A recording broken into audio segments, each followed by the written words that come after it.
种东西我连咬都不想咬，我的智商税。现在市面上呢有很多小器具，据说呢是可以锻炼脸部肌肉的。现在就让我来为大家测试看看，每一个小器具到底是什么样的用途呢？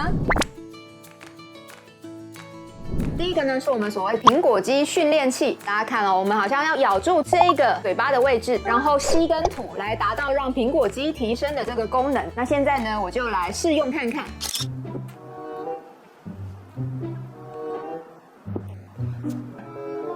我真的搞不懂它在干嘛我只觉得口轮匝肌这个地方很酸，但苹果肌呢，我觉得完全没有运动到啊。第二个器具呢，就是所谓叫微笑训练器，他们是做成熊熊吗？还是猫咪的这个嘴巴的样子？来，让我为大家示范一下。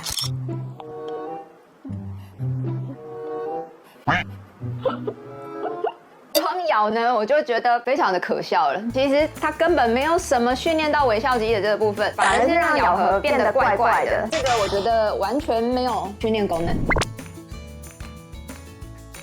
再来呢，就是这台请 C 罗代言的脸部训练器，据说是可以锻炼脸部肌肉。你看哦，它其实很重，还可以换砝码哦，它有不同的砝码可以选择。但这种东西我连咬都不想咬。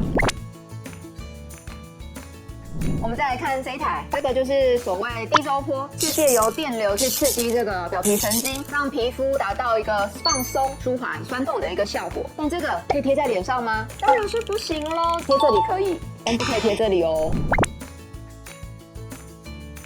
然后呢，现在也有流行什么脸部瑜伽这样的表情运动来去锻炼肌肉。但我刚刚看镜子，我只看到有好多的纹路跑出来，而且这些纹路会随着动作越夸张而越严重，所以千万不要这样做哦。各位，与其相信这些来路不明、网络上奇奇怪怪的机器，不如认明 FDA 认证有真正紧致拉提作用的菲斯波，还是效果比较好哦。经过以上的实测，大家有没有发现，要锻炼脸部的深层肌肉可不是那么简单的事情？它需要兼顾足够的深度、精准的位置、功率、效能、安全实证，所以一定要用到医疗级的专业仪器。靠自主运动要同时达到这些效益，几乎是不可能的。但是呢，菲斯波可以达到深度最深20mm，精准针对我们的额肌、全大肌、全小肌、笑肌、二腹肌等上身肌群，诱发肌肉产生75000次高强度的超极限收缩，等于是每秒钟收缩62次，无痛无创。经过 FDA 是实证安全有效，因此菲斯波是绝对严谨，经过多项专利以及临床实验的医学仪器，绝对不是我们所谓的智商税哦。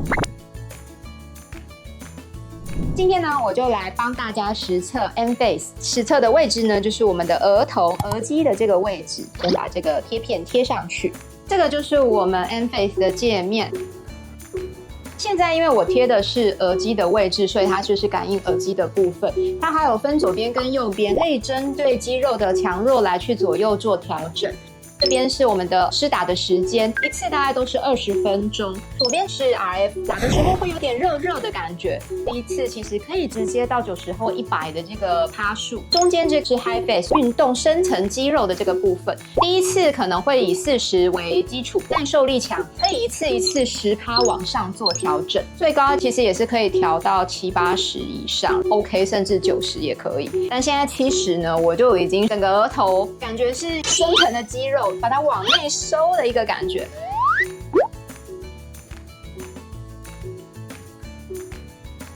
那这个内收的部分，它同时也会把我们的眉毛往上拉提。现在是相同的 High Face 跟 RF 的收缩之下，左边的这个肌肉是比较强的，所以表示我的右边的肌力是略微不足，睫毛跟眉毛的部分其实也是比较下垂。我就可以做一个单部位置的调整。那我右边再强一点，这样已经100了。有，真的。让两侧的肌肉是平均的拉提，把背后的热能呢是一直持续的，刺激我们的表面胶原蛋白的增生。HyFace 几秒钟的一个抓感，然后会松一点点，或几秒钟的抓感再松一点点，所以不会让你20分钟都一直持续很痛苦的那种抓感。整体的施作感觉是非常舒适的。脸部的老化是多层次的，皮肤、脂肪、筋膜、肌肉都会老化，所以呢，我们需要专业的评估，而不是靠几个器材或是表情动作来去逆转。欢迎来萃就找我们，让专业的医师为您评估，找到最适合你的抗老方程式。喜欢今天的实测吗？留言告诉我你还想看到什么，让我们一起变美丽。那我要继续做 M Face 咯。